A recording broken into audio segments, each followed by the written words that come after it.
ಕಾಂಗ್ರೆಸ್ನ ಪ್ರಭಾವಿ ನಾಯಕರು ಆಗಿರುವಂತಹ ಡಿಸಿಎಂ ಡಿಕೆ ಶಿವಕುಮಾರ್ ಅವರು ಬಿಡುವಿಲ್ಲದೆ ನಿರಂತರವಾಗಿ ಪ್ರಚಾರ ಕಾರ್ಯದಲ್ಲಿ ತೊಡಗಿದ್ದಾರೆ. ಇವತ್ತು ಕೂಡ ಪಕ್ಷದ ಅಭ್ಯರ್ಥಿಗಳ ಪರವಾಗಿ ಬಿರುಸಿನ ಪ್ರಚಾರವನ್ನು ನಡೆಸ್ತಿದ್ದಾರೆ. ಹಾಗಾದ್ರೆ ಬನ್ನಿ, ಡಿಸಿಎಂ ಡಿಕೆ ಶಿವಕುಮಾರ್ ಅವರು ಇಡೀ ದಿನ ಎಲ್ಲೆಲ್ಲಿ ಹೋಗ್ತಾರೆ, ಯಾರನ್ನೆಲ್ಲ ಭೇಟಿ ಮಾಡ್ತಾರೆ, ಬೆಳಗ್ಗೆಯಿಂದ ರಾತ್ರಿವರೆಗೂ ಅವರ ಕೆಲಸ ಕಾರ್ಯಗಳು ಹೇಗಿರುತ್ತೆ, ಇವೆಲ್ಲವನ್ನ ನ್ಯೂಸ್ ಫಸ್ಟ್ ನಿಮ್ಮ ಮುಂದೆ ಇಡಲಿದೆ. ಹಾಗಾದ್ರೆ ಬನ್ನಿ, ಡೇ ವಿತ್ ಲೀಡರ್ ಕಾರ್ಯಕ್ರಮದಲ್ಲಿ ಡಿಸಿಎಂ ಡಿಕೆ ಶಿವಕುಮಾರ್ ನಿಮ್ಮ ಜೊತೆಗೆ ಇರ್ತಾರೆ. ನೋಡ್ಕೊಂಬರೋಣ ಬನ್ನಿ.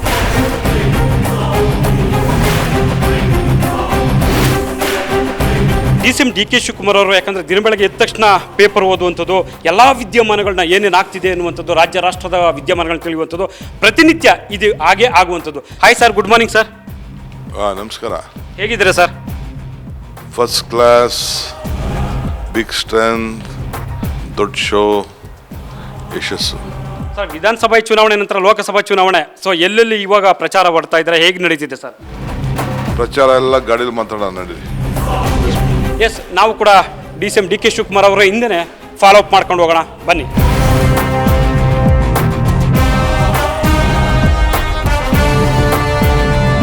ಕೆಪಿಸಿಸಿ ಅಧ್ಯಕ್ಷರಾಗಿರುವಂತಹ ಡಿಸಿಎಂ ಡಿಕೆ ಶಿವಕುಮಾರ್ ಮನೆಯಿಂದ ಹೊರಗಡೆ ಬರ್ತಿದ್ದಂತೆ ಜನಸಾಗರ ಇರುತ್ತೆ. ಯಾಕಂದ್ರೆ ದಿನನಿತ್ಯ ಕೂಡ ಡಿಸಿಎಂ ಅವ್ರನ್ನ ನೋಡೋದಕ್ಕೆ ಈಗ ಜನರು ಕೂಡ ಮನೆ ಹತ್ರ ಜಮಾಯಿಸಿರ್ತಾರೆ. ಈಗ ನೋಡ್ತಾ ಇದೀವಿ ದೃಶ್ಯಾವಳಿಗಳನ್ನು ಕೂಡ.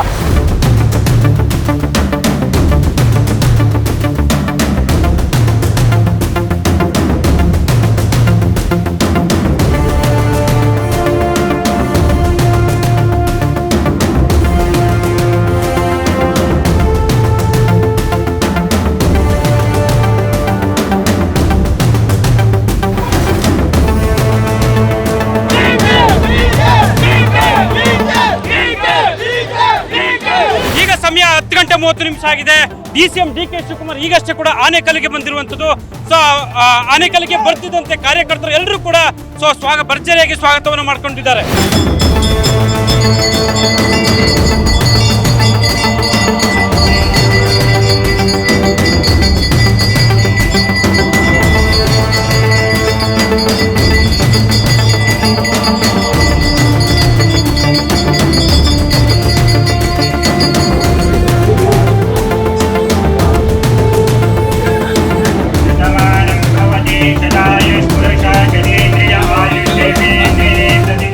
ಡಿಸಿಎಂ ಡಿಕೆ ಶಿವಕುಮಾರ್ ಅವರು ಪ್ರಚಾರದ ಹಿನ್ನೆಲೆಯಲ್ಲಿ ಆನೇಕಲ್ಗೆ ಬಂದಿದ್ದಾರೆ.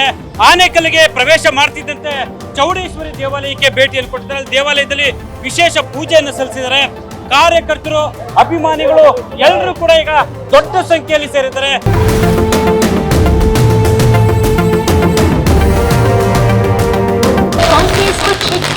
ನಮ್ಮ ಹಸ್ತದ ಗುರುತಿಗೆ ಮತವನ್ನು ನೀಡಿ ಮತವನ್ನು ನೀಡಿ ತಮ್ಮ ಸಹೋದರ ಡಿಕೆ ಸುರೇಶ್ ಅವರ ಪರವಾಗಿ ಬೆಂಗಳೂರು ಗ್ರಾಮಾಂತರ ಲೋಕಸಭಾ ಕ್ಷೇತ್ರದಲ್ಲಿ ಡಿಕೆ ಶಿವಕುಮಾರ್ ಅವರು ಇವತ್ತು ಭರ್ಜರಿ ಚುನಾವಣಾ ಪ್ರಚಾರವನ್ನು ನಡೆಸ್ತಾ ಇದ್ದಾರೆ.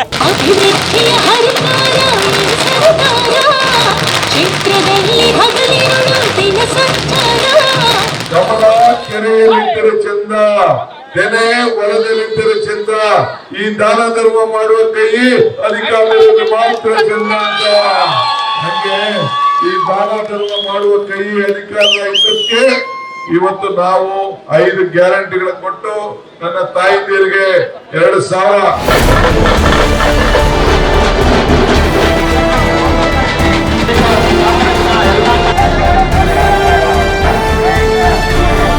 ಬಹಳ ಸಂತೋಷ. ಸುರೇಶ್ ಅವ್ರಿಗೆ ಬೆಂಬಲವಾಗಿ ನಿಂತ್ಕೊಂಡು 4ನೇ ಬಾರಿ ಗೆಲ್ಸ್ಬೇಕು. ನಿಮ್ಗೆಲ್ಲ ಫ್ರೀ ಕರೆಂಟ್ ಬರ್ತಾ ಇದೆ ತಾನೆ? 10 kg ಅಕ್ಕಿ ಬರ್ತಾ ಇದೆ ತಾನೆ? ನಿಮ್ ಹೆಂಗ್ಸಿಗೆ 2,000 ರೂಪಾಯಿ ಸಿಗ್ತಾ ಇದೆ ತಾನೆ? ಎಲ್ಲರೂ ಹೆಣ್ಮಕ್ಳೆಲ್ಲ ಫ್ರೀಯಾಗಿ ಬಸ್ ಓಡ್ತಾ ಇದೆ ತಾನೆ? ಬಿಜೆಪಿ ಏನಾದ್ರು ಬಂತಾ? 15 ಲಕ್ಷ ಬಂತ ಅಕೌಂಟ್ಗೆ? ಅದನ್ನ ಕೇಳ್ಬೇಕು ಬಿಜೆಪಿ ಅವ್ರಿಗೆ. ಎಲ್ಲ ದುಡ್ಡು 15 ಲಕ್ಷ ಕೊಡ್ತೀನಿ ಅಂತ ಹೇಳಿದ್ರೆ ಎಲ್ಲೂ ಕೊಡ್ಲಿಲ್ಲ ಅಂತ ಕೇಳ್ಬೇಕು.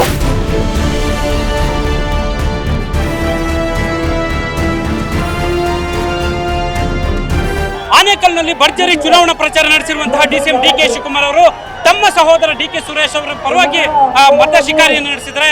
ಈಗ ನಂತರ ಮತ್ತೊಂದು ಭಾಗಕ್ಕೆ ಈಗ ಚುನಾವಣಾ ಪ್ರಚಾರಕ್ಕೆ ತೆರಳುವಂಥದ್ದು.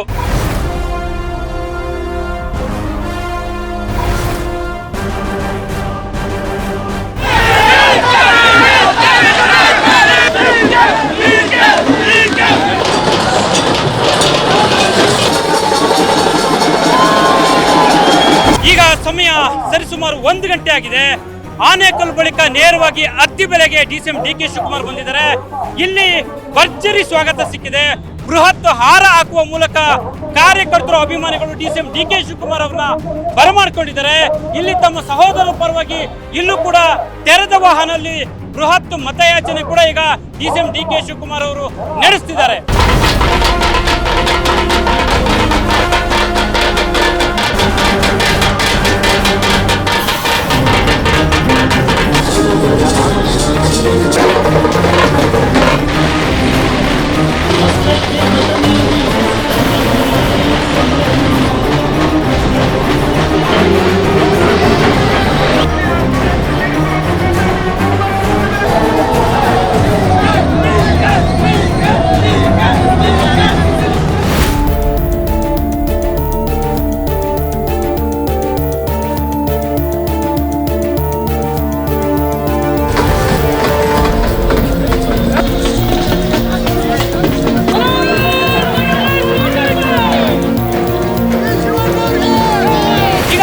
ಸರಿಸುಮಾರು 2 ಕಾಲು ಆಗಿದೆ. ಈಗ ಆನೇಕಲ್ಲು ಅತ್ತಿಬೆಲೆ ಬಳಿಕ ನೇರವಾಗಿ ಸರ್ಜಾಪುರಕ್ಕೆ ಬಂದಿದ್ದಾರೆ. ಸರ್ಜಾಪುರದಲ್ಲಿ ಡಿಸಿಎಂ ಡಿ.ಕೆ. ಶಿವಕುಮಾರ್ ಅವರಿಗೆ ಭರ್ಜರಿ ಸ್ವಾಗತ ಸಿಕ್ಕಿದೆ.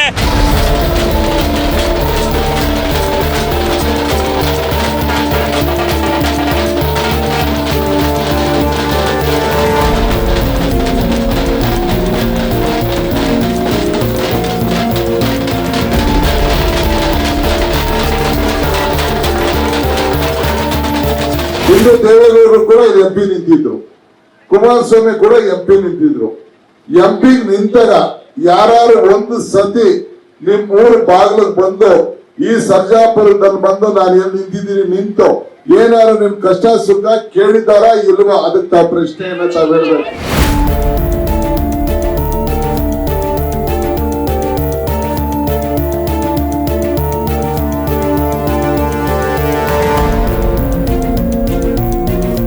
ಬೆಳಗ್ಗಿಂದಲೂ ಕೂಡ ಡಿಸಿಎಂ ಡಿ.ಕೆ. ಶಿವಕುಮಾರ್ ಬಿರುಸಿನ ಪ್ರಚಾರವನ್ನು ನಡೆಸ್ತಿದ್ದಾರೆ. ಸೊ ಒಂದು ಆನೇಕಲ್ ಆಯಿತು, ಅತ್ತಿಬೆಲೆ ಆಯಿತು, ಈಗ ಸರ್ಜಾಪುರಕ್ಕೆ ಬಂದಿದ್ದಾರೆ. ಸರ್ಜಾಪುರದಲ್ಲಿ ಮಾಜಿ ಪರಿಷತ್ ಸದಸ್ಯರಾಗಿರುವಂಥ CR ಮನೋಹರ್ ಅವರ ನಿವಾಸದಲ್ಲಿ ಈಗ ಊಟಕ್ಕೆ ಬಂದಿದ್ದಾರೆ. ನಾವು ಕಳೆದ ವಿಧಾನಸಭಾ ಚುನಾವಣೆ ಸಂದರ್ಭದಲ್ಲಿ ಕೂಡ ಡಿ.ಸಿ.ಎಂ ಅವ್ರನ್ನ ಮಾತಾಡ್ತಕ್ಕಂಥ ಸಂದರ್ಭದಲ್ಲಿ ಅವರು ನಾನು ಮಾಂಸಾಹಾರ ಸಂಪೂರ್ಣವಾಗಿ ತ್ಯಜಿಸಿದ್ದೀನಿ ಅನ್ನುವಂಥ ಮಾತನ್ನು ಹೇಳಿದರು. ಸೊ ನಾವೀಗ ಅವ್ರ ಹತ್ರ ಮಾತಾಡೋಣ. ತಿಂಡಿ ವಿಶೇಷವಾಗಿ ಇರುವಂಥದ್ದು ಅವ್ರಿಗೆ ಇಷ್ಟವಾದದ್ದು ಯಾವುದಾದ್ರು ಏನು ಎತ್ತ ನನ್ನ ಸರ್, ಯಾಕಂದ್ರೆ ನೀವು ತಿಂಡಿ ವಿಚಾರದಲ್ಲಿ ಊಟದ ವಿಚಾರದಲ್ಲಿ ತುಂಬ ಸೆಲೆಕ್ಟೆಡ್ ಅಂತ. ಈಗ ಮಾಂಸಾಹಾರವನ್ನು ಈಗ ಸಂಪೂರ್ಣ ತ್ಯಜಿಸಿದ್ರಾ ಅಥವಾ ಹೇಗೆ ಸರ್? ನಾನು ತಿಹಾರ್ ಜೈಲಿಗೆ ಹೋದಾಗಿಂದ ಮಾಂಸ ಬಿಟ್ಬಿಟ್ಟಿದ್ದೀನಿ. ಮಾಂಸನೂ ಇಲ್ಲ, ಮೊಟ್ಟೆನೂ ಇಲ್ಲ. ನಮ್ಮ ಗುರುಗಳ ಆದೇಶ, ನಿಮ್ಮ ಅಜ್ಜ ಅವ್ರದ್ದು. ಈಗೇನಿದ್ರು ವೆಜಿಟೇರಿಯನ್ನು. ಈಗ ನೀವು ನೋಡಿದ್ರಿ, ಬರೀ ಸೊಪ್ಪು, ಮುದ್ದೆ, ಸಾರು, ಮೊಸರನ್ನ ತಿಂತಾ ಇದ್ದೀನಿ. ಅಷ್ಟು ಬಿಟ್ಟರೆ ಪ್ಯೂರ್ ಸಸ್ಯಾಹಾರಿ ನಾನು. ನಮ್ಮ ಮನೆಯಲ್ಲಿ ನಾವೆಲ್ಲ ಹುಟ್ಟಿ ನಾನ್ ವೆಜಿಟೇರಿಯನ್ನೇ. ಒಕ್ಕಲಿಗರು, ಗೌಡ್ರು ಗತೆ ಗೊತ್ತು ನಿಮಗೆ. ಮೊದಲು ರೆಗ್ಯುಲರಾಗಿ ವಾರಕ್ಕೆ 3 ದಿನ 4 ದಿನ ತಿಂತಿದ್ದೆ, ಈಗ ಅದಿಲ್ಲ. ಸರ್ ನಿಮಗೆ ಯಾಕಂದ್ರೆ ಸಸ್ಯಾಹಾರದಲ್ಲಿ ತುಂಬಾ ಇಷ್ಟವಾದಂತ ಆಹಾರ ಯಾವುದು? ಏನ ಇದು ಸೊಪ್ಪೇ. ನಾವು ಸೊಪ್ಪು ಈಗ ನಾನ್ ವೆಜಿಟೇರಿಯನ್ ಬಿಟ್ಟ ಮೇಲೆ ಸ್ವಲ್ಪ ಮಶ್ರೂಮ್ ತಿಂತಿದ್ದೆ ಜಾಸ್ತಿ. ಮಶ್ರೂಮ್ ಜಾಸ್ತಿ ತಿಂತೀನಿ. ನಮ್ಮ ಹಳ್ಳಿಯಿಂದನೂ ಮಶ್ರೂಮ್ ತಂದ್ಕೊಡ್ತಾರೆ, ಎಲ್ಲ ಹಳ್ಳಿ ಮಶ್ರೂಮು ತಂದ್ಕೊಡ್ತಾರೆ. ಇಲ್ಲೂ ಮಶ್ರೂಮ್ನ ಸುಮಾರು ಮಶ್ರೂಮ್ ತಿಂತೀನಿ. ಮನೆಯಲ್ಲಿ ಮೇಡಮ್ ಅವರು ವಿಶೇಷವಾಗಿ ನಿಮ್ಗೆ ಅಂತ ಏನಾದ್ರು ಆ ಥರದ್ದು ಊಟದ್ದು ಏನಾದ್ರು ಇರುತ್ತೆ? ಮಾಮೂಲಿ ಬೆಳಗ್ಗೆ ನಾನು ರವೆ ರೊಟ್ಟಿ ಜಾಸ್ತಿ, ಬ್ರೇಕ್ಫಾಸ್ಟ್ಗೆ ರೊಟ್ಟಿ ತಿಂತೀನಿ. ಮನೇಲಿ ಎಣ್ಣೆ ಇಲ್ಲದೆ ದೋಸೆ ಎಲ್ಲ ತಿಂತೀನಿ. ಅಂದ್ರೆ ಆಯಿಲ್ ಕಂಟೆಂಟ್ ಇರೋ ಅಂತ ಐಟಮ್ಸ್ ಯಾವುದು ಕಷ್ಟ. ಈಗ ಅದೆಲ್ಲ ರಾತ್ರಿ ಹೊತ್ತು ಡೈಜೆಸ್ಟ್ ಮಾಡ್ಕೊಳ್ಳೋಕ್ಕೆ ಆಯಿಲ್ ಇದ್ದಾಗ ಕಷ್ಟ ಆಗ್ತದೆ. ಅದಕ್ಕೆ ಆಯಿಲ್ ಕಂಟೆಂಟ್ನ ಜಾಸ್ತಿ ಅವಾಯ್ಡ್ ಮಾಡ್ತೀವಿ. ನಿಗದಿತ ಸಮಯದಲ್ಲಿ ನೀವು ಊಟ ಮಾಡಕ್ ಆಗದೆ ಇರುವಂತ ಸನ್ನಿವೇಶಗಳು ಸುಮಾರು ಸಲ ನಾವು ನೋಡಿದ್ವಿ. ಸೊ ಹೇಗೆ ಮ್ಯಾನೇಜ್ ಮಾಡ್ಕೊಂಡು ಹೋಗ್ತೀರಾ ಅವನ್ನೆಲ್ಲ ಅಂತ? ವಾರಕ್ಕೆ 1 ದಿನನೋ 2 ದಿನ ಮನೇಲಿ ಬ್ರೇಕ್ಫಾಸ್ಟು, ಮಿಕ್ಕಿದೆಲ್ಲ ಗಾಡಿಲೇ ಬ್ರೇಕ್ಫಾಸ್ಟ್, ಗಾಡಿಲೇ ತಿನ್ನೋದು. ನಂಗೆ ಟೈಮ್ ಇಲ್ಲ. ರಾತ್ರಿ 2 ಗಂಟೆ 3 ಗಂಟೆ ಆಗ್ತದೆ. ತಿರ್ಗಾ ಬೆಳಗ್ಗೆ ಹೇಳ್ತೀವಿ, 5 ನಿಮಿಷ ಪೂಜೆ ಮಾಡ್ತೀನಿ, ತಿರ್ಗಾ ಅದಾದ್ಮೇಲೆ ಹೊರಟ್ಬಿಡ್ತೀನಿ. ಗಾಡಿಗೆ ತಿಂಡಿ ಕೊಡ್ತಾರೆ, ಗಾಡಿಲೇ ತಿನ್ಕೊಳ್ಳೋದು, ಕೈ ತೋರಿಸ್ಕೊಳ್ಳೋದು, ಹೋಗೋದು. ಸೊ ಹೇಗೆ ಜನರ ಜೊತೆಗೆ ಬೇರೆದಕ್ಕೆ ಮತ್ತೆ ಜನರಿಗೆ ಟೈಮ್ ಕೊಡೋದಕ್ಕೆ ಮತ್ತೆ ಫ್ಯಾಮಿಲಿಗೆ ಟೈಮ್ ಕೊಡೋಕ್ಕೆ ಹೇಗೆ ಬ್ಯಾಲೆನ್ಸ್ ಆಗ್ತಿದೆ ನಿಮಗೆ? ನೋಡಿ, ಜನರು ಪಾಪ ಏನು ಮಾಡ್ತೀರಿ, ರಾಜಕೀಯಕ್ಕೆ ಬಂದ್ಬಿಟ್ಟಿದ್ವಿ, ಕುಟುಂಬಕ್ಕೆ ಅನ್ಯಾಯ ಆಗ್ತಾ ಇದೆ, ಟೈಮ್ ಕೊಡೋಕೆ ಆಗ್ತಾ ಇಲ್ಲ. ಆದರೂ ಅವ್ರಿಗೂ ಅರ್ಥ ಆಗ್ತಾ ಇದೆ, ಅವರು ಅನುಸರಿಸ್ಕೊಂಡು ಹೋಗ್ತಾ ಇದ್ದಾರೆ. ಇಷ್ಟೇ ರಾಜಕಾರಣಿಗಳಿಗೆ. ಅದು ನಮ್ಮಂಥವ್ರಿಗಂತೂ 24/7 ಪಾಲಿಟಿಕ್ಸ್ ಮಾಡೋರಿಗೆ ವಿಧಿನೇ ಇಲ್ಲ. ನಿಮ್ಗೆ ಫೀಲ್ ಆಗ್ತಿದೆಯಾ ಸರ್ ಫ್ಯಾಮಿಲಿಗೆ ನಾನು ಸಮಯ ಕೊಡೋಕೆ ಆಗ್ತಿಲ್ವಲ್ಲ ಅಂತ? See pain there is a gain. ಒಂದು ಕಡೆ ಲಾಸ್ ಆಗ್ತದೆ, ಒಂದು ಕಡೆ ಪ್ರಾಫಿಟ್ ಆಗ್ತದೆ. ಹಂಗೆ ನಮ್ಮ ಫ್ಯಾಮಿಲಿಗೆ ಲಾಸ್ ಆಗ್ತಾ ಇದೆ, ಜನರಿಗೆ ಟೈಮ್ ಕೊಡ್ತಾ ಇದೀವಿ. ಸರ್ ಈಗ ಬೆಳಗ್ಗೆಯಿಂದಲೂ ಪ್ರಚಾರ ಮಾಡ್ತಿದ್ರೆ ಸರ್, ಮುಂದೆ ಎಲ್ಲೆಲ್ಲಿ ಹೋಗ್ತಿದ್ರ, ಯಾವ ಥರ ಸರ್? ಬೆಳಿಗ್ಗೆ ಒಂದು 10 ಕಡೆ ಹೋಗ್ತಾ ಇದೀವಿ. ಚಂದಾಪುರ ಹೋಗ್ತೀನಿ, ರಾಮನಗರ ಹೋಗ್ತೀನಿ, ಸೌತ್ಗೆ ಬರ್ತೀನಿ. ಇನ್ನು ಒಂದು 7-8 ಕಡೆ 10 ಕಡೆ ಅಂತೂ ಇದೆ ಇವತ್ತು. ಈಗ ಇನ್ನೆಲ್ಲೂ ನಾನು ರೋಡ್ ಶೋ ಬರಲ್ಲ ಅಂತ ಹೇಳಿದ್ದೀನಿ. ಎಲ್ಲ ಕಡೆ ಓದೋದ್ ಕಡೆ ಎಲ್ಲ ಒಂದೊಂದು ಮೀಟಿಂಗ್ ಭಾಷಣ ಮಾಡ್ಕೊಂಡು ಓಡ್ತಾ ಇದ್ದೀನಿ.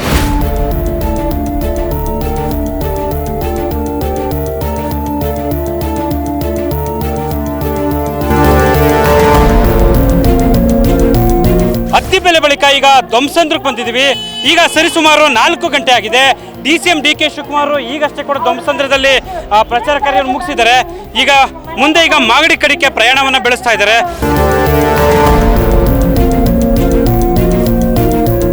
ಕಳೆದ ವಿಧಾನಸಭಾ ಚುನಾವಣೆಯಲ್ಲೂ ಸಾರಥ್ಯವನ್ನು ವಹಿಸಿಕೊಂಡಿದ್ದಂತಹ DCM DK ಶಿವಕುಮಾರ್ ಅವರು ಪಕ್ಷವನ್ನು ಅಧಿಕಾರಕ್ಕೆ ತರುವಲ್ಲಿ ಕೂಡ ಯಶಸ್ವಿಯಾಗಿದ್ದರು. ಈ ಬಾರಿ ಮತ್ತೆ ಲೋಕಸಭಾ ಚುನಾವಣೆಯಲ್ಲಿ ಅತ್ಯಂತ ಹೆಚ್ಚು ಸ್ಥಾನಗಳನ್ನ ತರಬೇಕು ಅನ್ನುವಂಥ ಗುರಿ ಹಿನ್ನೆಲೆಯಲ್ಲಿ ಈಗ ಪ್ರಚಾರ ಕಾರ್ಯದಲ್ಲಿ ತೊಡಗಿದ್ದಾರೆ. ನಮ್ಮ ಜೊತೆಗೆ KPCC ಅಧ್ಯಕ್ಷರಾಗಿರುವಂತಹ DK ಶಿವಕುಮಾರ್ ಅವರು ಇದ್ದಾರೆ. ಅವರ ಹತ್ರ ಒಂದಷ್ಟು ವಿಚಾರಗಳನ್ನ ಮಾತಾಡೋಣ. ಸರ್, ಯಾಕಂದರೆ ಕಳೆದ ಲೋಕಸಭಾ ಚುನಾವಣೆಯಲ್ಲಿ ನೀವು ಕೂಡ ಕಾಲಿಗೆ ಚಕ್ರ ಕಟ್ಕೊಂಡು ಇಡೀ ರಾಜ್ಯನ ಸುತ್ತಿದ್ರಿ. ಸೊ ಲೋಕಸಭಾ ಚುನಾವಣೆ ಹೇಗಿದೆ ಸರ್? ನೋಡಿ, ಚುನಾವಣೆ ಮಾತು ಏನು ಜನರಿಗೆ ನಾವು ಕೊಟ್ಟಿದ್ದೇವೆ, ಯಾವ ರೀತಿ ನಡ್ಕೊಂಡಿದ್ದೇವೆ ಅನ್ನೋ ತೀರ್ಮಾನ ಮಾಡುವಂಥ ಚುನಾವಣೆ.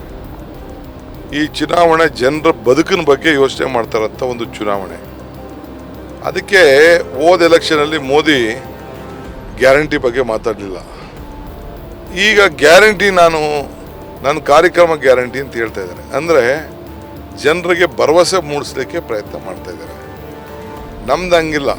ನಮ್ಮದು ಮೋದಿ ಗ್ಯಾರಂಟಿ ಅಲ್ಲ, BJP ನಮ್ಮದು ಕಾಂಗ್ರೆಸ್ ಗ್ಯಾರಂಟಿ. ನಾವು ಕೊಟ್ಟ ಮಾತನ್ನು ಉಳಿಸ್ಕೊಬಿಟ್ಟಿದ್ದೀವಿ. ಇತ್ತೀಚೆಗೆ ದಳಪತಿಗಳ ವಿರುದ್ಧ ಏಕಾಏಕಿ ನೇರವಾಗಿ ವಾಗ್ದಾಳಿ ಮಾಡಿದ್ರು. ಯಾಕೆ, ಏನಾಗಿತ್ತು ಸರಿ ಅಂತ ಸಂದರ್ಭ ಸೃಷ್ಟಿ ಆಗಿತ್ತ ನಿಮ್ಮ ವಿಚಾರದಲ್ಲಿ? ಅಲ್ಲ ರೀ, ನಾನೇನೋ ಅವ್ರಿಗೆ ಪಾಪ ಗೌರವ ಕೊಡಬೇಕು ಅಂತ ಗೌರವ ಕೊಡ್ತಾ ಇದ್ದೀನಿ. ಏನು ಅವರು ಎಲ್ಲ ಸಣ್ಣ ಬರೀ ಸುಳ್ಳು ಹೇಳ್ಕೊಂಡು ವೈಯಕ್ತಿಕವಾದ ವಿಚಾರಗಳನ್ನ ಜನರಿಗೆ ತಪ್ಪುದಾರಿಗೆ ಹೇಳ್ಕೊಂಡು ಏನಾಗಿರಲಿ ಅಂತ ಅವ್ರ ಸರ್ಕಾರಕ್ಕೆ ಬೆಂಬಲ ಕೊಟ್ಕೊಂಡು ನಾನು ಕೆಲಸ ಮಾಡಿದ್ರೆ ಅವ್ರು ವಿಷ ಹಾಕ್ಬಿಟ್ಟಿನಿ ಅಂದರೆ ಏನು ವಿಷ ಹಾಕ್ಬಿಟ್ಟಿದೆ ಅವ್ರಿಗೆ? ಏನು ಆ ದೇವೇಗೌಡರ ಮಾತು ಅವ್ರಿಗೆ ಎಷ್ಟು ಹಿರಿತನಕ್ಕೆ ಗೌರವ ಕೊಡ್ತಾ ಇದೆ. ಕೊಡೋ ಮಾತನ್ನ ಗೌರವನ ಉಳಿಸ್ಕೊಳ್ಳೋದು ಕಲಿಬೇಕು. ಬಂದು ಏನು ನಮ್ಮ ಯಾವುದಾದ್ರು ಸುಳ್ಳಿನ ಕತೆಗಳೆಲ್ಲ ಹೇಳ್ಕೊಂಡು ಕೂತ್ಕೊಂಡ್ರೆ ಯಾರು ಕೇಳ್ಕೊಂಡಿರ್ತಾರೆ ಅವ್ರ ಮಾತಿಗೆಲ್ಲ? ಅವೆಲ್ಲ ಸುಳ್ಳಿನ ಕತೆ. ಸುಳ್ಳಿಗೆ ಮತ್ತೊಂದು ಕುಟುಂಬ ಅಂದರೆ ದೇವೇಗೌಡರ ಕುಟುಂಬ. ಸರ್, ಮೊನ್ನೆ ದೇವೇಗೌಡರು ಹೇಳಿದ್ದಾರೆ, ಕುಮಾರಸ್ವಾಮಿ ಅವರು ಅಷ್ಟೇ ಅಲ್ಲ, ಒಂದು ಮಗುನ ಕಿಡ್ನಾಪ್ ಮಾಡಿ ನೀವು ಒಂದು ಆಸ್ತಿನ ಬಳಸ್ಕೊಂಡ್ರಿ ಅಂತ ಖುದ್ದು ದೇವೇಗೌಡರು ಕೂಡ ಆ ವಿಚಾರನ ಪ್ರಸ್ತಾಪ ಮಾಡ್ತಿದ್ದಾರೆ ಪದೇ ಪದೇ. ನೋಡ್ರಿ, ಈಗೂ ಅವ್ರಿಗೆ ಬೇಕಾದವ್ರು ಇನ್ಕಮ್ ಟ್ಯಾಕ್ಸ್ ಮಾಡಿಕೊಂಡವ್ರೆ, CBIನವ್ರು ಮಾಡಿಕೊಂಡವ್ರೆ, ಲೋಕಾಯುಕ್ತ ಇದೆ, ಅಫಿಡವಿಟ್ ಫೈಲ್ ಮಾಡಕ್ಕೆ ಹೇಳ್ರಿ ದೇವೇಗೌಡರಿಗೆ. ಮಾನ್ಯ ಶ್ರೀ ಗೌಡ್ರೆ, ಈಗೂ ಚಾನ್ಸ್ ಇದೆ. ಎಲ್ಲ ಬೇಕಾದ್ರೆ ಹಿಂದೆ ಎಲ್ಲ ಫೈಲ್ ಮಾಡಿಸಿದ್ರಲ್ಲ ಲೋಕಾಯುಕ್ತಗೆ, ಈಗೂ ಮಾಡಿಸಿ, ಯಾರು ಬೇಡ ಅಂತಾರೆ. I am most welcome. ಯಾವ ತನಿಖೆಗೆ ಸಿದ್ಧ. ಅಂತ ನೀಚ ರಾಜಕಾರಣಿ ನನ್ನ ಲೈಫಲ್ಲೇ ಮಾಡಲ್ಲ. ಸರ್, ಅಕ್ಷಯ ಪಾತ್ರೆ ಅಂತ ಹೇಳಿದ್ದಾರೆ ದೇವೇಗೌಡರು. ಇಷ್ಟು ದಿವಸ ಕೊಳ್ಳೆ ಹೊಡೆದಿದ್ದು ಖಾಲಿ ಮಾಡಿ ಬರಿದಾಗಿದ್ದ ಚೊಂಬನ್ನು ಕೊಟ್ಟಿದ್ರು, ಅದನ್ನ ಮೋದಿಯವರು ಅಕ್ಷಯ ಪಾತ್ರೆ ಮಾಡಿದ್ದಾರೆ ಅಂತ ಹೇಳ್ತಿದ್ದಾರೆ. ಎಲ್ಲ ಯಾವ ಅಕ್ಷಯ ಪಾತ್ರೆ ಎಲ್ಲಿದೆ? ಅಕ್ಷಯ ಪಾತ್ರೆ ಖಾಲಿ ಚೊಂಬು ಕೊಟ್ಟವ್ರೆ. ಕರ್ನಾಟಕ ರಾಜ್ಯಕ್ಕೆ ಚೊಂಬು ಕೊಟ್ಟವ್ರೆ. ಇದೇ 1 ವರ್ಷದಿಂದ ದೇವೇಗೌಡರು ಏನೇನು ಮಾತಾಡಿದ್ರು, ಕುಮಾರಸ್ವಾಮಿ ಏನು ಮಾತಾಡಿದ್ರು? DK ಶಿವಕುಮಾರ್ ಗ್ಯಾರಂಟಿ ಬಗ್ಗೆ ಮಾತಾಡ್ತಾರೆ, ಬಟ್ ಇದು ಪಿಕ್ ಪಾಕೆಟ್ ಸರ್ಕಾರ ಅಂತ ಹೇಳ್ತಿದ್ದಾರೆ. ಪಿಕ್ ಪಾಕೆಟ್ ಮಾಡಿ ರೂಢಿ ಅವ್ರಿಗೆ, ಅದನ್ನ ಅವ್ರು ನೆನೆಸ್ಕೋತಾ ಇದ್ದಾರೆ ಅಷ್ಟೇ. ಸರ್, JDS ಮುಂದೆ ಇರೋದೆಲ್ಲ ಸಂಪೂರ್ಣವಾಗಿ ಹೋಗ್ಬಿಡುತ್ತೆ ಅಂತ ಹೇಳ್ತಿದ್ರ, ಯಾಕೆ ಸರ್ ಆ ಮಾತು? ಎಲ್ರಿ, ಹಳಿನೇ ಬೇರೆ ಪಾರ್ಟಿ ನಿಲ್ಲಿಸ್ಬಿಟ್ಮೇಲೆ ಇನ್ನೆಲ್ಲವ್ರ ಪಾರ್ಟಿ ಇರ್ತದೆ. ಅವರೇ ಅದನ್ನ ಚಿಹ್ನೆ ಹಾಕೊಂಡು ಕೂತ್ಕೊಬಿಟ್ಟು, ಕೇಸರಿ ಶಾಲ್ ಹಾಕೊಂಡು ಕಮಲ ಚಿಹ್ನೆ ಹಿಡ್ಕೊಂಡು ಕೂತ್ಕೊಬಿಟ್ಮೇಲೆ ಇನ್ನು ಅವ್ರ ಪಾರ್ಟಿಗೆ ಅವ್ರ ವರ್ಕರ್ಸ್ ಹಾಕಿರ್ತಾರೆ. ಪಾಪ ಅವ್ರ ವರ್ಕರ್ಸು ಅವ್ರ ಬದುಕವ್ರು ನೋಡ್ಕೋಬೇಕು ತಾನೆ. ಅದಕ್ಕೆಲ್ಲ ದಳದಿಂದ ಕಾಂಗ್ರೆಸ್ ಸೇರ್ಕೊತಾವ್ರೆ. ಒಬ್ಬೊಬ್ಬರೇ ಅವ್ರಿಗೆಲ್ಲ ಸ್ವಾಗತ ಮಾಡ್ತಾ ಇದ್ದೀನಿ. ಅವೆಲ್ಲ ಒಳ್ಳೆ ಕಾರ್ಯಕರ್ತರಿದ್ದಾರೆ ದಳದಲ್ಲಿ, ಅವ್ರನ್ನ ಸೇರಿಸ್ಕೊತಾ ಇದ್ದೀನಿ. ಒಂದು ಕಡೆ ಮುನಿರತ್ನ ಆಗಿರ್ಬೋದು, ಕುಮಾರಸ್ವಾಮಿ ಅವರು ಆಗಿರ್ಬೋದು, CP ಯೋಗೇಶ್ವರು ಶತ್ರುಗಳೆಲ್ಲ ಮಿತ್ರ ಆಗಿದ್ದಾರೆ ಅಂತ. ಆಗಲಿ ಬಿಡಿ, ಅಂದರೆ ಎಲ್ಲ ಯಾರು ಚಾಕ್ ಹಾಕೊಂಡು ಹಾಕ್ತಾರೆ ಅವ್ರನ್ನೇ ಜೊತೆಗೆ ಇಟ್ಕೊಂಡವ್ರೆ. ಫಸ್ಟ್ ನೆಕ್ಸ್ಟ್ ಮುಗಿಸಿ ಅದು ಅವ್ರು ಮುಗಿಸ್ತಾರೆ ಇವ್ರು ಮುಗಿಸ್ತಾರೆ. ಸರ್, ಈಗ ಕುಮಾರಸ್ವಾಮಿ ಅವರು ಮಂಡ್ಯದಲ್ಲಿ ಅಭ್ಯರ್ಥಿಯಾಗಿದ್ದಾರೆ, ಇದು ನನ್ನ ಕರ್ಮಭೂಮಿ ಅನ್ನುವಂಥ ಮಾತನ್ನ ಹೇಳಿದ್ದಾರೆ. ಅಲ್ಲಿ ಹೆಂಗ್ ಕರ್ಮ ಏನು ಕರ್ಮ ಅಂತ ಏನಾದ್ರು ಕಣ್ಣಂಬಾಡಿ ಕಟ್ಟೆ ಕಟ್ಟಿದ್ರಾ, ಇಲ್ಲ ಅವ್ರಿಗೆ ಏನಾದ್ರು ರೈತರಿಗೆ ಏನಾದ್ರು ಮಾಡಿದಾರಾ? ಏನು ಮಾಡಿದ್ದಾರೆ ಹೇಳಿ? ಮಂಡ್ಯದಲ್ಲಿ ಏನು ಮಾಡಿದ್ದಾರೆ ಹೇಳಿ? ಮಂಡ್ಯದ ಯಾವ್ದಾದ್ರು ಒಂದು ತಾಲೂಕಲ್ಲಿ ಯಾವ್ದಾದ್ರು ಒಂದು ಗುರುತಾಗಂಥದ್ದು ಏನಾದ್ರು ಮಾಡಿದಾರ ಹೇಳಿ? ಏನಿಲ್ವಲ್ಲ. ಡಿ ಕೆ ಶಿವಕುಮಾರ್ ಅವ್ರಿಗೆ ರಾಜ್ಯದ ಎಲ್ಲವೂ ಒಂದಾದ್ರೆ ಬೆಂಗಳೂರು ಗ್ರಾಮಾಂತರ ಒಂದು ಪ್ರತಿಷ್ಠೆ ನಿರ್ಣಾಯಕ ಗೆಲ್ಸ್ಕೊಳ್ಳೇಬೇಕಾದಂಥ ಅನಿವಾರ್ಯತೆ ಇದೆಯಾ? ನನ್ನ ಡ್ಯೂಟಿ ನಾನು ಮಾಡ್ತಾ ಇದ್ದೀನಿ ರೀ. ನನಗೆ 28 ಸೀಟು ಮುಖ್ಯ. 28 ಸೀಟು ಮುಖ್ಯ. ಸರ್, ಇಲ್ಲಿ ಗ್ಯಾರಂಟಿ ಯೋಜನೆಗಳು ಲೋಕಸಭಾ ಚುನಾವಣೆ ಬಳಿಕ ಸಂಪೂರ್ಣವಾಗಿ ಸ್ಥಗಿತ ಆಗುತ್ತೆ ಅನ್ನುವಂಥ ಮಾತನ್ನು ಪ್ರತಿಪಕ್ಷಗಳು ಹೇಳ್ತಿದ್ದಾವೆ. ನಿಲ್ಲುತ್ತಾ? BJP-ಯವರು ಬಡವ್ರಿಗೆ ನಾವು ಸಹಾಯ ಮಾಡೋದು ಅವ್ರಿಗೆ ಇಷ್ಟ ಇಲ್ಲ. ಬಡವ್ರ ಬಗ್ಗೆ ಅವ್ರಿಗೆ ಕಾಳಜಿ ಇಲ್ಲ. ನಮಗೆ ಬಡವ್ರ ಬಗ್ಗೆ ವಿಶ್ವಾಸ ಇದೆ. ನಾವು ಬಡವ್ರಿಗೆ ಸಹಾಯ ಮಾಡಬೇಕು, ಅವ್ರ ಸಾಹುಕಾರಕ್ಕೆ ಸಹಾಯ ಮಾಡಬೇಕು. ಸರ್, ಒಕ್ಕಲಿಗ ಸಮುದಾಯದ್ದು ಮತಗಳ ಲೆಕ್ಕಾಚಾರದಲ್ಲಿ ಮತ್ತೆ ಲೀಡರ್ಗಳು ಸಭೆಗಳನ್ನ ಮಾಡ್ತಾ ಇದ್ದೀರಾ ಒಂದು. ಎರಡನೇದಾಗಿ ನೀವು ಮಠಗಳಿಗೆ ಒಕ್ಕಲಿಗ ಸಮುದಾಯದ ನಾಯಕರೆಲ್ಲ ಭೇಟಿ ಕೊಟ್ಟಿರುವಂಥದ್ದು, ಇವೆಲ್ಲವೂ ಕೂಡ JDS ಬೆನ್ನಿಗೆ ನಿಂತಿರುವ ಒಕ್ಕಲಿಗ ಸಮುದಾಯಗಳನ್ನ ಸೆಳೆಯುವಂಥ ಲೆಕ್ಕಾಚಾರನ ಅಥವಾ ಏನು ಅಂತ? ಎಲ್ಲರೇ ಒಕ್ಕಲಿಗರೆಲ್ಲ JDS ನಿಂತವ್ರೆ, ಅವೆಲ್ಲ ಸುಳ್ಳು. ಅವೆಲ್ಲ ನಾಣ್ಯ ಮುಗಿದೋಯ್ತು. ಅದೆಲ್ಲ ಈಗ ಹೊಸ ನಾಣ್ಯ ಬಂದ್ಬಿಟ್ಟಿದೆ. ಈಗ ಮೋದಿಯವರೆಲ್ಲ ನೋಟ್ ಚೇಂಜ್ ಮಾಡ್ತಾವ್ರಲ್ಲ, ಹಂಗೆ ಪಾರ್ಟಿ ಚೇಂಜ್ ಮಾಡ್ತಾವ್ರೆ. ಅಂದರೆ ಚಲಾವಣೆಯಲ್ಲಿ ಇಲ್ವಾ ಸರ್ JDS ದಳಪತಿ? ಇಲ್ಲ, ಅದೆಲ್ಲ ಮುಗಿದು ಟೈಮ್ ಆಯ್ತು. ಅದಕ್ಕೆಲ್ಲ ಎಲ್ಲರಿಗೂ ಒಂದು ಟೈಮ್ ಅಲ್ವಾ? ಶಿಲಾಯೋಗಂ ನರಾಯೋಗಂ ಅಂತ. ಶಿಲೆಗೊಂದು ಕಾಲ, ನರಕ್ಕೊಂದು ಕಾಲ ಅಂತ. ಅಂದರೆ ಶಿಲೆಗೊಂದು ಕಾಲ, ಮನುಷ್ಯಗೊಂದು ಕಾಲ ಅಂತ. KPCC ಅಧ್ಯಕ್ಷರು ಚಲಾವಣೆಯಲ್ಲಿ ಇದ್ದಾರೆ. ಹಾಗಾದ್ರೆ ಡೆಪ್ಟಿ ಚೀಫ್ ಮಿನಿಸ್ಟರ್ ಇದ್ದೀನಿ, ಪಕ್ಷದ ಅಧ್ಯಕ್ಷ ಇದ್ದೀನಿ. ಕತೆ, ಕಾದಂಬರಿ, ಕವನ ಈ ಥರದ್ದು ಏನಾದ್ರು ಓದೋ ಹವ್ಯಾಸ? ಟೈಮೇ ಇಲ್ಲ. ಸಿನಿಮಾ ನೋಡೋದು ಸರ್, ಯಾಕಂದ್ರೆ ನೀವು ಕೂಡ ಚಿತ್ರಮಂದಿರಗಳನ್ನ ಸಾಕಷ್ಟು ಇರುವಂಥದ್ದು. ಟೈಮೇ ಇಲ್ಲ. ಸಿನಿಮಾ ನೋಡಿ ಎಷ್ಟು ವರ್ಷ ಆಯಿತು. ಈಗ ನೋಡಬೇಕು ಯಾವುದೋ ಒಂದು 2-3 TV ಸಿನಿಮಾ ಪೆಂಡಿಂಗ್ ಇವೆ. ನನ್ನ ಮಕ್ಳಿಗೆ ಹೇಳಿದ್ದೀನಿ, ನೋಡಬೇಕು ಅದನ್ನು. CM DCM ಒಂದೇ ಶಕ್ತಿ ಅಂತ ತೋರಿಸ್ತಿದ್ದಾರೆ ಅಂತ. ಅಂದರೆ ಜೋಡೆತ್ತುಗಳು ಯಾವತ್ತು ಪ್ರತ್ಯೇಕೇತರುಗಳಲ್ಲ, ಜೋಡೆತ್ತುಗಳು ಅಂತ. ಆ ಸಂದೇಶವನ್ನು ಚುನಾವಣೆಗೆ ಹತ್ತನ ಅಥವಾ ಇಡೀ ಶಾಶ್ವತವಾಗಿ ಮುಂದುವರ್ಕೊಂಡು ಹೋಗುತ್ತೆ ಸರ್? ರೀ, ನಾನು ಅಧಿಕಾರ ತಗೊಂಡಾಗಿಂದ ಕಾಂಗ್ರೆಸ್ ಅಧ್ಯಕ್ಷನ ಆದಾಗಿಂದನೂ ಇಬ್ಬರು ಒಟ್ಟಿಗೆ ಕೆಲಸ ಮಾಡ್ತಾ ಇದ್ದೀವಿ ರೀ. ನಾವ್ಯಾಕೆ ಕಿತ್ತಾಡೋಂಥ ಸಂದರ್ಭ ಏನಿದೆ ಅಂತ? ನಾವೆಲ್ಲ ಜೊತೆಗಿದ್ದಿರ್ತಾನೆ ಪಾರ್ಟಿ. ಅದನ್ನು ಬೇರೆ ಮಾಡಬೇಕು ಅಂತ ಭಾಳ ಪ್ರಯತ್ನ ಮಾಡಿದ್ರು, ಸ್ಟೇಟ್ಮೆಂಟ್ ಮಾಡಿದ್ರು, ನಿಮ್ಮ ಮಾಧ್ಯಮದವ್ರನ್ನೆಲ್ಲ ಉಪಯೋಗಿಸ್ಕೊಂಡ್ರು, ಎಲ್ಲ ಮಾಡಿದ್ರು. ನಾವೇನು ದಡ್ರೆ? ನಮಗೂ 40 ವರ್ಷ ರಾಜಕೀಯ ಇದೆ. ನನಗಿನ್ನ ಅವರು ಒಂದು 4-5 ವರ್ಷ ದೊಡ್ಡವರು ರಾಜಕೀಯದಲ್ಲಿ. DK ಶಿವಕುಮಾರ್ ಅವರು KPCC ಅಧ್ಯಕ್ಷ ಅನ್ನೋನು ತೇಜಿಸ್ತಾರ? ನಾನು ಮೊದಲೇ ಹೇಳಿದ್ದೀನಿ ನನಗೆ ರಿಲೀವ್ ಮಾಡಿ ಅಂತ.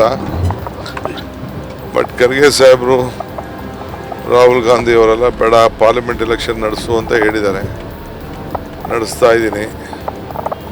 ಆಮೇಲೆ ಅವ್ರಿಗೆ ಬಿಟ್ಬಿಟ್ಟಿದ್ದೀನಿ, ಅವ್ರು ಏನು ಬೇಕಾದ್ರು. ಯಾಕೆಂದ್ರೆ ಹೊಸಬ್ರನ್ನ ತಯಾರು ಮಾಡಬೇಕಲ್ಲ ನಾವು. ನಾವೀಗ ಹತ್ತಿಬೆಲೆ ಬಳಿಕ ರಾಮನಗರ ತಾಲೂಕಿನ ಕೂಟಗಲ್ಲು ಬಂದಿದ್ದೀವಿ. ಇಲ್ಲಿ ಸರಿಸುಮಾರು 6 ಗಂಟೆ ಆಗಿದೆ. ಸೊ ಹಾಗಾಗಿ DCM DK ಶಿವಕುಮಾರ್ ಅವರಿಗೆ ಭರ್ಜರಿ ಸ್ವಾಗತ ಸಿಕ್ಕಿದೆ. ಇಲ್ಲಿ ನಿಮ್ಮ ನೇಗ್ರು ಓದ್ತಾರೆ ಮಹಿಳೆ ತಾನೇನಪ್ಪ ಕುಮಾರಸ್ವಾಮಿದು, ಅವ್ರ ಪಾರ್ಟಿದು. ಧ್ವನಿ ನೇಗ್ರತ್ ಮಹಿಳೆ, ಧ್ವನಿ ಮಹಿಳೆ, ಒರೆ ಮಹಿಳೆ. ನೀನು ನಿಲ್ಸ್ಬೇಕಾಯ್ತು, ನಿನ್ ಪಾರ್ಟಿ ನಿಲ್ಸ್ಬೇಕಾಯ್ತು. ನಿನ್ಗೆ ದಡ ಇರ್ಬೇಕಂತೆ. ಅಲ್ಲೋಗಿ ಕುಮಾರಸ್ವಾಮಿ ಇಲ್ಲೆಲ್ಲ ಬಿಟ್ಬಿಟ್ಟು ಇಲ್ಲಿ ಬಂದು ಎಲೆಕ್ಷನ್ ನಿಂತ್ಕೊಳ್ಳೋಣ ಅಂತೆ. ಅಲ್ಲೋಗಿ ಮಂಡ್ಯಕ್ಕೆ ನಿಂತ್ಕೊಂಡು, ಎಲ್ಲಿ ಮಂಡ್ಯದಲ್ಲಿ ತೆನೆ ಎತ್ತು ಮಹಿಳೆಯನ್ನ ಇಟ್ಕೊಂಡು ಅಲ್ಲಿ ನಿಂತವ್ರೆ. ಇಲ್ಲಿ ಕಮಲ BJP ಅಳಿಯ BJP ಇರ್ಬೇಕಂತೆ, ಮಗ ಕಮಲದಲ್ಲಿ ನಿಂತ್ಕೋಬೇಕಂತೆ, ದಳದಲ್ಲಿ ನಿಂತ್ಕೋಬೇಕಂತೆ. ಇನ್ ದಳ ಎಲ್ಲಿರ್ತದೆ?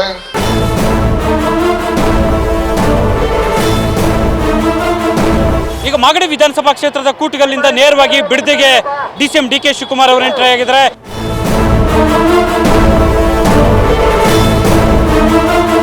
ಪ್ರೈಮ್ ಮಿನಿಸ್ಟರ್ಗೆ ದೇವರು ತೋರಿಸ್ತವ್ರೆ ನೋಡಿ.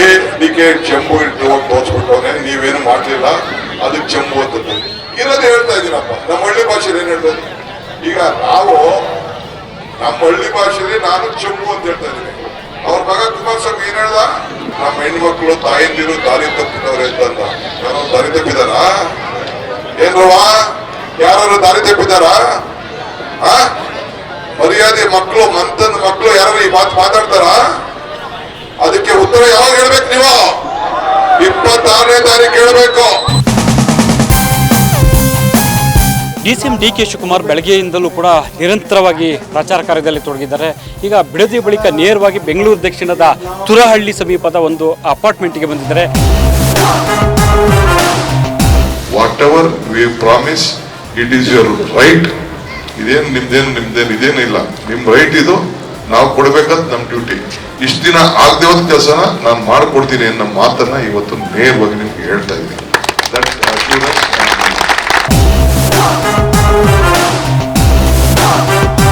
ಈಗ ಸಮಯ 10 ಗಂಟೆ ಆಗಿದೆ. ಈಗ ತುರಹಳ್ಳಿಯ ಬೇರೆ ಬೇರೆ ಅಪಾರ್ಟ್ಮೆಂಟ್ಗಳಲ್ಲಿ ಕೂಡ ಈಗ ಭರ್ಜರಿಯಾಗಿ ಮತ ಯಾಚನೆ ಮಾಡಿರುವಂಥದ್ದು.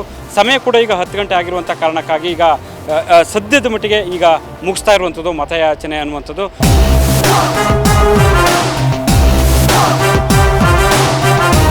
ಮಿನಿಮಮ್ 2 ಗಂಟೆ 1.5 ಗಂಟೆ ಆಗ್ತದೆ.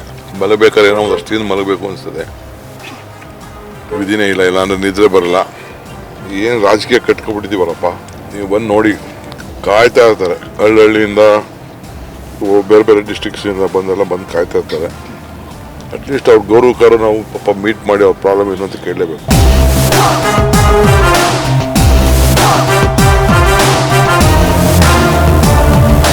ಇಡೀ ದಿನ DCM DK ಶಿವಕುಮಾರ್ ಅವರ ಜೊತೆಯಲ್ಲೇ ಕೂಡ ನಾವು ಸಾಗಿದ್ವಿ.